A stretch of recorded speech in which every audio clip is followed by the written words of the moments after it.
critical. And for a lot of us, it's not something that we're really comfortable doing. Luckily for us, there are a lot of tools out there that can help us with meal planning.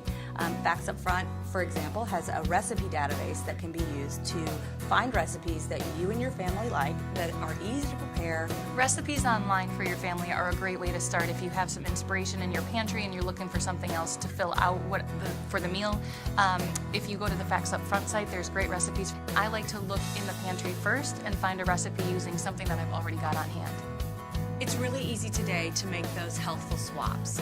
If you've got a family favorite that's been in your life for generations and generations, you certainly don't want to take that away from your family. There are a lot of different ways to make it healthier. It could be something as easy as changing to a whole grain if it's a pasta or a rice or a cereal. It could be as easy as adding more vegetables to something that maybe has too few vegetables. Or it could be something as using a lower fat dairy product.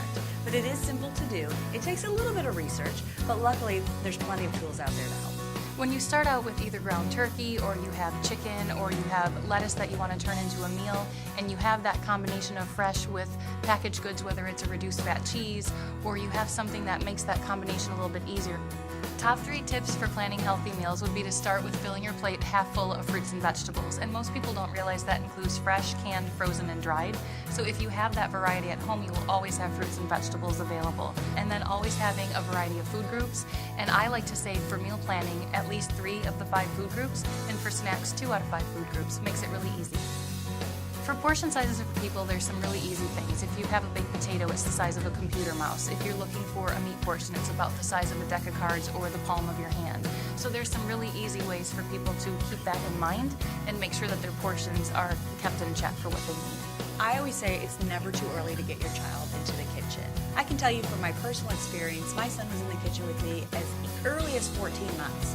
He had his own stock pot, he had his own spices, closed of course. He had his own spatula and his own whisk, and he sat with me on the floor and played kitchen and played cook while I was making dinner. Today he does everything that I expect him to do and love for him to do in the kitchen, and he looks forward to it. Don't be afraid to bring your kids in the kitchen. It might be a little bit of a mess, but it's worth it in the long run because you're teaching them life skills, and that's something that they can take with them their entire life.